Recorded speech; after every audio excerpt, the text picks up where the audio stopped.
April 20th, 1889. In a small Austrian town called Braunau am Inn, a child is born. His mother, Clara, cradles him with tender care. His father, Alois, a brutal, ill-tempered customs official, barely acknowledges the boy's existence. No one in that room could have imagined that this infant would grow up to become the man responsible for one of history's darkest chapters. A man who would plunge the world into a war that claimed over 40 million lives in Europe alone. This is the story of Adolf Hitler. Not just the monster we know from history books, but the failed artist, the homeless vagrant, the desperate soldier, and how a broken man broke the world. Alois Hitler was already in his early 50s when Adolf was born, his third wife, ninth child. He was a man who spent more time in taverns than at home, and when he did come home, violence followed. He regularly beat his wife Clara and the children. The household was a pressure cooker of fear and tension. Young Adolf became his mother's favorite, especially after his three older siblings died in infancy: Gustav, Ida, and Otto, all gone before Adolf could remember them. Clara doted on him, perhaps trying to fill the void left by those lost children. Some historians believe this created the narcissism that would define Hitler's personality in later years. His father? Alois saw his son as a disappointment. Adolf performed poorly in school, which infuriated the old man. But here's the twist. In January 1903, Alois Hitler died suddenly, finally freeing the family from his tyranny. Adolf was just 13 years old. The violence stopped, but the damage was already done. Fast forward to 1907. 18-year-old Adolf Hitler arrives in Vienna with dreams of becoming a great artist. Vienna was the cultural capital of the Austro-Hungarian Empire, a city buzzing with Impressionism, Expressionism, and artistic revolution. Hitler wanted to be part of it all. He applied to the Academy of Fine Arts. They rejected him. He applied again, rejected again. Then tragedy struck. His mother Clara died of breast cancer in December 1907. The one person who had truly loved him was gone. But Hitler didn't give up on his artistic dreams. He kept painting watercolors, functional landscapes, decent architectural renderings, but ultimately lifeless works that lacked any emotional depth. Critics told him to become an architect instead, but he wouldn't listen. By 1909, his money ran out. And here's where Hitler's story takes an almost unbelievable turn. This future dictator of a major European power became homeless. For much of 1909 and 1910, Adolf Hitler was essentially a tramp, moving between homeless shelters and boarding houses in Vienna, selling cheap paintings just to eat. Think about that. How many world leaders have lived on the streets? It was during these desperate years in Vienna that many historians believe Hitler's hatred began to crystallize, his anti-Semitism, his resentment, his rage at the world that had rejected him. In 1913, Hitler moved to Munich. Then came the event that would change his life. World War I erupted in August 1914. Hitler eagerly enlisted in the Bavarian divisions of the German army. For 4 years, he served on the Western Front, the mud, blood, and horror of the trenches in Flanders and France. He was a message runner, carrying communications between headquarters and the front lines. He was wounded several times and earned the Iron Cross, both second and first class, for bravery. In October 1918, just weeks before the war ended, Hitler was temporarily blinded in a mustard gas attack. While recovering in hospital, he learned that Germany had surrendered. The Kaiser had abdicated. The empire had collapsed. Hitler later claimed he went blind a second time from the emotional trauma of learning about Germany's defeat. Whether that's true or not, many modern historians believe he suffered from what we now call PTSD, shell shock as they called it then. The war had broken something inside him. And he wasn't alone. Millions of German soldiers returned home to a country in chaos, feeling betrayed, humiliated, searching for someone to blame. Hitler found his answer: the politicians who had stabbed Germany in the back, the Treaty of Versailles that punished Germany, and increasingly, he blamed the Jewish people. Munich in 1919 was a powder keg. Communists tried to seize control. Right-wing militias fought back. Into this chaos stepped Adolf Hitler, now working as an army intelligence officer investigating political groups. He was sent to observe a small outfit called the German Workers' Party, led by a man named Anton Drexler. Hitler was supposed to just watch and report back. Instead, he joined them. By 1920, the party had a new name: the National Socialist German Workers' Party, the Nazis. Hitler designed their symbol, the black swastika on a red background, and he discovered something about himself. He could speak. Not just speak, but mesmerize crowds with his passionate, almost hypnotic speeches. In 1921, Hitler outmaneuvered Drexler and became the party's leader. Then came his first big mistake, the beer hall putsch of November 1923. Hitler and about 600 Nazi stormtroopers seized a beer hall in Munich, declaring they would overthrow the Bavarian government. It was a disaster. Police stopped them the next morning. Nazi leaders scattered and ran. Hitler was arrested, tried for treason, and sentenced to 5 years in Landsberg prison. But here's the thing, he only served less than a year. And during that time, he did something crucial. He wrote a book, Mein Kampf, My Struggle.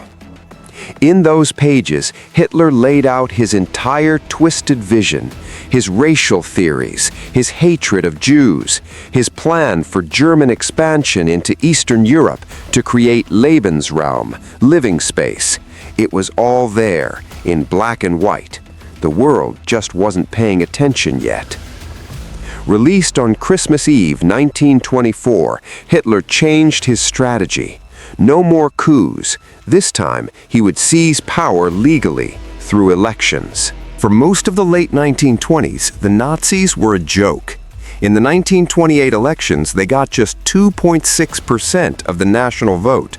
Hitler ran the party like a mob boss: violence, intimidation, criminal funding. They attracted eccentrics and outcasts. Then, everything changed. October 1929. The Wall Street crash, the Great Depression. Suddenly, millions of Germans were unemployed, desperate, angry, and Hitler's message of resentment and blame found an audience. In the September 1930 elections, the Nazis became the second largest party in Germany. Hitler's speeches, those strange, raging performances that seem so bizarre to us now, were electrifying to Depression-era Germans. People spoke of his personal magnetism, his messianic quality. Combined with Joseph Goebbels' brilliant propaganda machine, the Nazi movement exploded. By July 1932, they won 37% of the vote, the largest party in Germany. But here's the crucial detail. Hitler still didn't have enough support to form a government on his own. Other parties refused to work with him. He was stuck on the sidelines, demanding to be made Chancellor or nothing. The German establishment thought they could control him. In January 1933, after backroom deals with business leaders and centrist politicians, they made Hitler Chancellor. We've hired him, they thought. We can fire him. They were catastrophically wrong. Within months, Hitler had crushed all political opposition. In 1934, after President Hindenburg died, Hitler combined the offices of Chancellor and President, declaring himself Führer, leader of a new Germany. The Weimar Republic was dead. The Third Reich was born. Hitler's goal was never just to lead Germany. From the moment he took power, he was planning for war. a war that would make Germany the dominant power in Europe, stretching from the Rhine to the Ural Mountains. Starting in 1933, he began persecuting Jewish Germans, boycotts, book burnings, the Nuremberg Laws of 1935 that stripped Jews of their rights. Then came Kristallnacht in November 1938, the night of broken glass, when Nazi mobs destroyed thousands of Jewish businesses, synagogues, and homes. Meanwhile, Hitler was rearming Germany, openly violating the Treaty of Versailles. In 1938, he annexed Austria. Then he demanded the Sudetenland region of Czechoslovakia.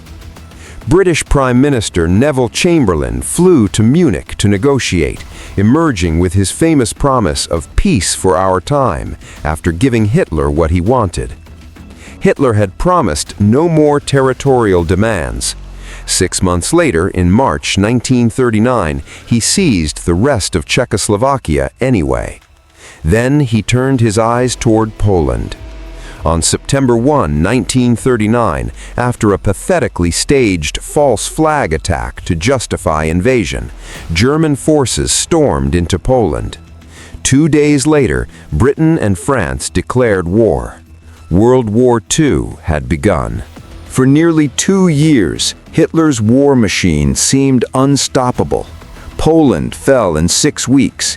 Denmark, Norway, Belgium, the Netherlands, Luxembourg, all conquered. In June 1940, German troops marched into Paris. Britain stood alone, battered by German bombs, but refusing to surrender under Winston Churchill's leadership. Then Hitler made his fatal mistake. In June 1941, convinced of his own genius and driven by his ideological hatred of communism, Hitler launched Operation Barbarossa, the invasion of the Soviet Union. 3 million German troops poured across the border. At first, it looked like another stunning victory. German forces captured millions of Soviet soldiers and seized vast territories. But Hitler had underestimated 3 things: the vastness of Russia, the resilience of the Soviet people, and the brutality of the Russian winter. By December 1941, German troops were freezing to death outside Moscow, inadequately supplied with winter clothing. Hitler's ideology told him the tough German warrior would simply persevere. Hundreds of thousands suffered frostbite, lost fingers and toes, or died in the coldest Russian winter of the 20th century. Then came another blow. Japan attacked Pearl Harbor, bringing the United States into the war. It was also during this period that Hitler authorized the final solution, the systematic genocide of Europe's Jewish population. The Holocaust began in earnest after the Wannsee Conference in January 1942. 6 million Jews, along with millions of Roma, Sinti, and others, would be murdered in the death camps, Auschwitz-Birkenau, Treblinka, Sobibor, and more. By 1943, the tide had turned. The Germans lost at Stalingrad, 500,000 men. The Allies defeated them in North Africa. The Soviets began pushing the Germans back toward Berlin. Hitler became increasingly erratic. His health deteriorated.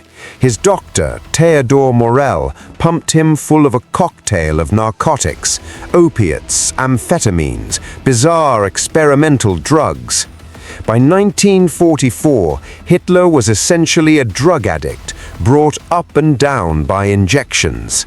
In July 1944, German officers tried to assassinate him with a bomb at the Wolf's Lair bunker. Hitler survived, but the explosion left him with a perforated eardrum and worsening tremors in his hands.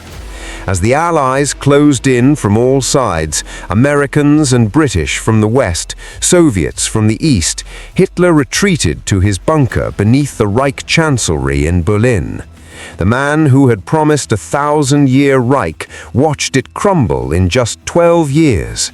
In his final days, he ordered teenage boys to fight Soviet tanks. He commanded a scorched earth policy to destroy Germany rather than let it fall to the Allies. He blamed everyone, his generals, his ministers, anyone but himself. On April 29, 1945, with Soviet troops just blocks away, Hitler married his longtime companion, Eva Braun. He wrote his political testament, expelled Goering and Himmler from the party, and appointed new successors. The next afternoon, April 30, 1945, Adolf Hitler shot himself in the head. Eva Braun took cyanide. Their bodies were carried upstairs, doused with fuel, and set on fire in the Reich Chancellery in Berlin as Soviet shells rained down on Berlin. A week later, Germany surrendered. The story of Adolf Hitler is a story of how one broken man, armed with hatred and given power by a desperate nation, brought unimaginable horror to the world. From a homeless artist in Vienna to the dictator responsible for the deaths of over 40 million people in Europe alone. His legacy is the Holocaust, 6 million Jews murdered, the devastation of World War II, and a reminder, written in blood across history, that we must remain vigilant against the rise of such evil. Because it doesn't announce itself as a monster. It often begins as a failed artist, a wounded soldier, a bitter outcast, someone who tells angry people exactly what they want to hear. Hitler's 1,000-year Reich lasted just 12 years, but the scars it left on humanity will last forever. Thanks for watching. If you found this video informative, please hit the like button and subscribe for more historical deep dives. And let me know in the comments, how do we prevent history from repeating itself?